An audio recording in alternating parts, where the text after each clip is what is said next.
A mí me parece que es interesante ubicar, por ponerle una fecha, siempre las periodizaciones son bueno, un poco injustas, pero el 2008 al comienzo de la crisis, porque en realidad en la crisis del 2008 ocurre un fenómeno que me parece que es muy interesante, que es que el pilar principal del neoliberalismo, que es el libre mercado,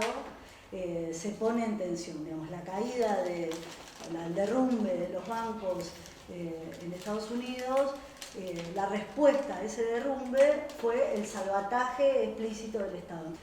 con una cantidad de agregados a eso que sin duda ubican al ascenso de China como potencia económica a partir de ese mismo proceso como un elemento de contradicción de Estados Unidos como potencia mundial hegemónica después de la Segunda Guerra Mundial hasta acá.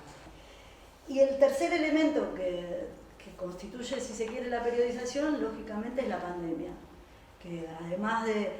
consolidar un proceso de crisis económica, de crisis financiera, de crisis política con la emergencia o el ascenso de China, reconfigura o pone en tensión también el ordenamiento global que el neoliberalismo había propuesto desde la década del 70 hasta acá. La pandemia muestra por lo menos dos cuestiones. Por un lado, que la descentralización productiva y el just in time, digamos, que no haya stock y que además esté descentralizada la producción, se puso en crisis. Por otro lado, la guerra en Ucrania, como coletazo, si se quiere, o salida de la crisis de la pandemia, como que aborda tanto cuestiones energéticas como políticas, como económicas, como productivas, porque se reconfigura la producción de armamento, la producción energética, se reconfigura en términos globales. Y por otro lado, el surgimiento de bandas civiles muy violentas en distintos lugares del mundo, empezando por Ucrania, y como fenómeno que se empieza a extender, por lo menos en Occidente.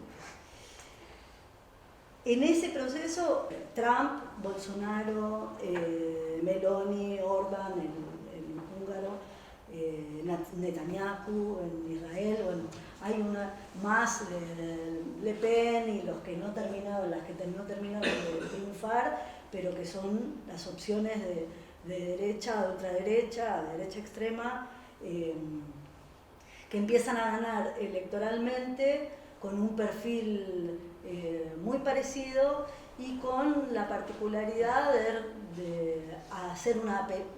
apelar a tiempos pasados como modo de resolver la crisis y a formas violentas, virulentas,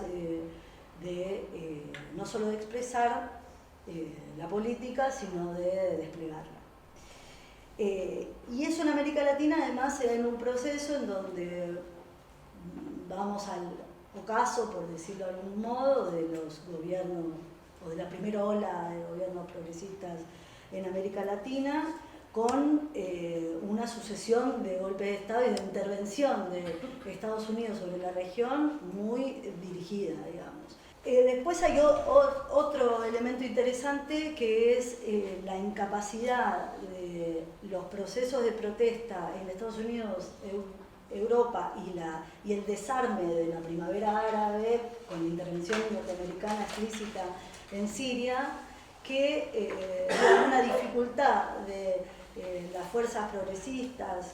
de izquierda en Europa y en Estados Unidos evidente para conducir, canalizar procesos de protesta interesantísimos.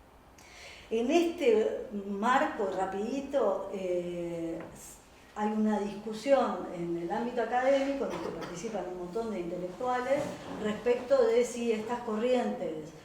protagonizadas por Trump, si se quiere, acá por Bolsonaro, son fascistas o no son fascistas, y qué puntos en común y cuáles no.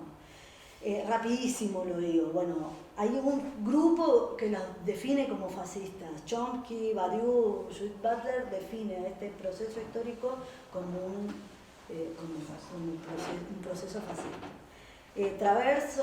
Enzo Traverso lo plantea que es post-fascismo. Ahí hay toda una discusión entre post, neo, Forti lo plantea como extrema derecha, Mood lo plantea como ultraderecha, Camus y Mouffe como populistas de derecha o derechas populistas, y después otro grupo parecido al de Chomsky, Badiou y Barter, pero con una particularidad interesante que plantean que el fascismo en realidad es un modo de ejercicio del poder que en el momento en que hace falta se emerge o se plantea, y en este grupo están Harvey, Borón, García Linera, Daniel Feuerstein acá en Argentina. En esta clave, cuando necesita, pero cuando las clases dominantes, en este caso argentinas, pero de los países de América Latina y el Caribe, requieren establecer una estrategia de recuperación de la iniciativa, la violencia y el terrorismo de Estado eventualmente son un modo en el cual se llevan adelante su política. Digo, en este sentido no hay algo necesariamente nuevo, a pesar de que sí hay algo de nuevo en que se pueda ganar electoralmente. Esto me parece que es importante señalarlo así, porque en ambas plataformas, la de Milei y la de Bullrich, las propuestas de reforma laboral son las mismas que conocimos toda la vida. Son las mismas que conocimos en el gobierno de Menem, son las mismas que conocimos en la dictadura, son las mismas que había empezado en Ganía, son las mismas que en la disputa con Frondizi y los grupos monopólicos habían aparecido. Digo, son esas mismas que intentan desarmar los sindicatos, desarmar las convenciones colectivas de trabajo, particularmente la ultraactividad. Esto apareció en la tele además, pero no hay ninguna novedad, e incluso van en la línea de lo que Macri instaló en 2015, incluso en 2017, cuando fue a desarmar el fuero laboral. Son las mismas propuestas. Y esto es interesante porque por un lado hay una continuidad clara y por otro lado hay una expresión aún más violenta para intentar de ese modo resolver su crisis de manera infructuosa.